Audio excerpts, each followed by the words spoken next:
মেক্সি পিন্ধি শাড়ী পিন্ধি সুইজাৰ পিন্ধি বা হাফ পেন্ট যিকোনো ধৰণৰ মেখেলা চাদৰ বাদে যিকোনো কাপোৰ পিন্ধি যিসকল মহিলাই ভাত ৰান্ধে সেইখিনি মহিলা বা সেইকেইজনী মহিলা কুলক্ষণী হয়, অত্যাচাৰী হয়, অভদ্ৰ মহিলা হয়।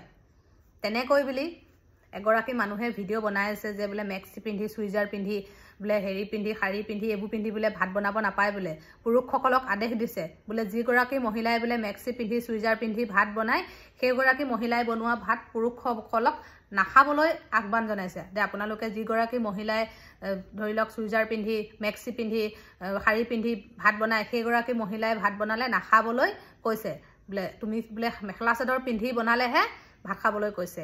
এগৰাকী মহিলাই তেনেকৈ কৈ আছে। তো আপোনালোকক মই কৈছোঁ আমি যদি মহিলাসকলে মেখেলা চাদৰ পিন্ধি ভাত বনাওঁ পুৰুষসকলে জানো ধুতি পিন্ধি ভাত খায়? কেতিয়াও নাখায়। শৰণ লওঁতে বোলে কয় বোলে এই কথাবোৰ মানে মেখেলা চাদৰ পিন্ধি গুৰুহা ঢাকি কিনি ভাত সিজাব লাগে, গুৰুহা ঢাকি ভাত দিব লাগে, মাইকী মানুহৰ গুৰুহা ঢাকি চব কাম কৰিব লাগে। তেন্তে মতা মানুহসকলেওতো আঁঠু তললৈকে চুৰিয়া পিন্ধিব লাগে, ধুতি পিন্ধিব লাগে, ভাত খাব লাগে। বহুতো মতা মানুহেচোন গা নোধোৱাকেই ভাত খায়। বহুতো মতা মানুহে ৰাতিপুৱা শুই উঠি মুখখন ব্ৰাছ কৰি কিনি চাহ খাই চিধা ভাত খাই কামত ওলাই যায়। হাগি টিকা ধুই কিনি গাও নোধোৱে, তেনেকৈচোন ভাত খায়। কেৱল অকল আমাৰ মহিলাসকলৰ ক্ষেত্ৰতে কিয় নিয়মবোৰ? আমাৰ মহিলা ক্ষেত্ৰতে অকল নিয়মবোৰ, অকল কেৱল পুৰুষৰ ক্ষেত্ৰত কোনো নিয়ম নাই। অকল মহিলাৰ ক্ষেত্ৰতে নিয়ম, অকল মহিলাৰ ক্ষেত্ৰতে নিয়ম, পুৰুষৰ ক্ষেত্ৰত কোনো নিয়ম কানুন নাই। অকল মহিলাৰ যদি আজি ল'ৰা ছোৱালী নাই হোৱা মহিলাজনীক ক'ব বাজি বুলি। আজি যদি মহিলাজনীৰ যদি গিৰিয়েক ঢুকাই যায় আধা বয়সত মহিলাজনীক ক'ব বিধৱা বুলি। আজি যদি মহিলাজনীয়ে যদি ক'ৰবাত যদি ডাঙৰকৈ হাঁহি পায় মহিলাগৰাকীক ক'ব কি এইজনী বেয়া মানুহ, ইমান হাঁহিছে, ইমান দাঁত ওলাইছে। আজি যদি মহিলাগৰাকীয়ে যদি অকণমান বেলেগকৈ কাপোৰ এযোৰ পিন্ধে, অকণমান নিজৰ পিঠি বা দেহৰ অংগ উলিয়াকৈ যদি কাপোৰযোৰ পিন্ধে তেতিয়া মানুহে কয় কি এইজনী বদমাছ। কেৱল অকল মহিলাখিনিৰ কাৰণে নিয়ম, কেৱল মহিলাখিনিয়ে কথা শুনিব কিয় লাগে? পুৰুষসকলকে একো নকৰে নি? পুৰুষসকলো সমানে দায়ী। যদি মহিলাগৰাকীয়ে যদি মেখেলা চাদৰ পিন্ধি ভাত বনাই খুৱাব পুৰুষক লাগেই তেন্তে পুৰুষজনেও ধুতি চুৰিয়া পিন্ধি ভাত খাব লাগিব। পুৰুষজনেও ধুতি চুৰিয়া পিন্ধি ভাত খাব লাগিব। তেতিয়াহে মহিলাগৰাকীয়ে ধুতি চুৰিয়া পিন্ধি ধুতি চুৰিয়া পিন্ধি ভাত খালেহে মহিলাগৰাকীয়ে মেখেলা চাদৰ পিন্ধি ভাত বনাব। এইবোৰ নিয়ম উলিয়াই আজিকালি লাভ নাই। আজিকালি সলনি হ'ল। আগতে মানুহে ফেন নোহোৱাকৈ একো নোহোৱাকৈ লাইট নোহোৱাকৈ ভাত বনাই খাইছিলে, অকল চাকি এটা জ্বলায়, লেম এটা জ্বলায়। আজিকালি মানুহে ফেন নোহোৱাকৈ থাকিব নোৱাৰে।